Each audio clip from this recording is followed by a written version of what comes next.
Өмнөговь аймгийн 3 тэс суман дахь шивээ өрөн боомтоор өнгөрсөн жил 26 сая тонн нүүрс экспортлогджээ. За хэрв бүрэн хүчин чадлаараа ажиллавал жилд 50 сая тонн нүүрс экспортлох боломжтой гэлээ.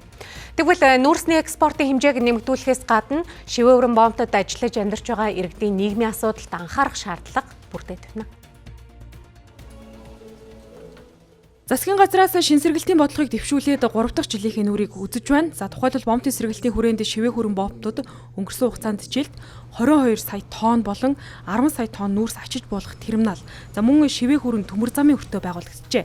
Энэ боомтын хувьд төр хувийн хвшлийн хөрөнгө оруулалт хосолсон гэдгээрээ онцлогтой. Тэгвэл нүүрсний үн зах зээл дээр буурсан энэ үед хувийн хвшилт тулгамдж байгаа асуудлыг Улсын хурл засгийн газрын гишүүдээс бүрдсэн ажлын хэсэг болон бусад холбогдох албаны төлөөллүүд сонсож хэлэлцлээ.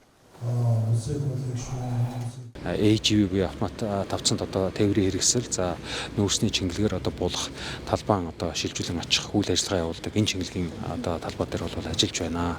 Тэгэхээр энд бол одоо хувийн хвшлийн хийсэн хөрөнгө оруулалтыг хэрэгцээ үед баталгаажуулах эдгээрийн одоо үйл ажиллагаа хэвээ явуулах шаардлагатай зөвшөөрөл альва зүйлийг одоо тодорхойлох шаардлага бол байна. За тийм учраас энэ боомтын хуулийг одоо маш яралтай одоо баталж энэ хэрэгцээ орчин баталгаажуулж өгснөөр энэ одоо бизнесийн үйл ажиллагааг дэмжих илүү одоо гацаагүй явуулахын нөхцөлийг бүрдүүлэх юм а гэж одоо бас газар дээр нэлж байгаа шүү дээ үзэж байна. 25 онд 26 сая тонноос буулгахгүй гэж ярьж байгаа юм байна. Тэгэхээр энэ 7 урхаа маань одоогийн хүчин чадлаараа ажиллаад 26 сая тоннд хүрэхгүй юм шүү.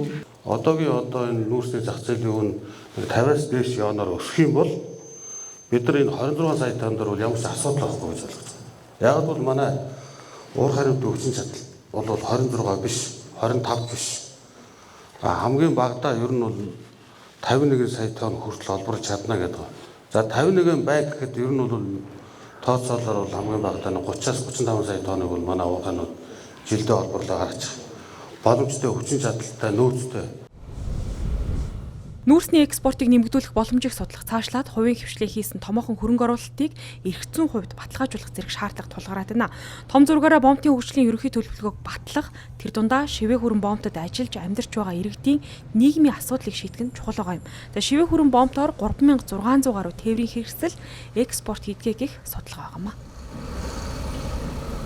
Энэ чинь сумын одоо харьяанд байгаа учраас сумын одоо хувьсах зардлаар энэ одоо улсуудад ижүүр хэмжээний үйлчлэгээ үзүүлэх боломж байхгүй. Тийм учраас энэ боомтын асуудлыг бол тусад нь бие даасан байдлаар авч үзэж за эдгээрт одоо зориулсан тусгай одоо нийгмийн үйлчлэгнүүдийг бий болгох шаардлагатай. Өөрөөр хэлбэл энд амьдарч байгаа ажилтаа албаа ахчдын үр хүүхдүүдийг бас цэцэрлэгт хамруулах, эрүүл мэндийн үйлчлэгээр хангах, за мөн гамшигын болцсохгүй эрсдлээс хамгаалах, гамшигын үйлчлэгийг бий болгохын тулд онцгой байдлын анги нэгжийг бий болгох гэх мэтлээ ийм ажлуудыг хийх ёстой гэж бодож байгаа.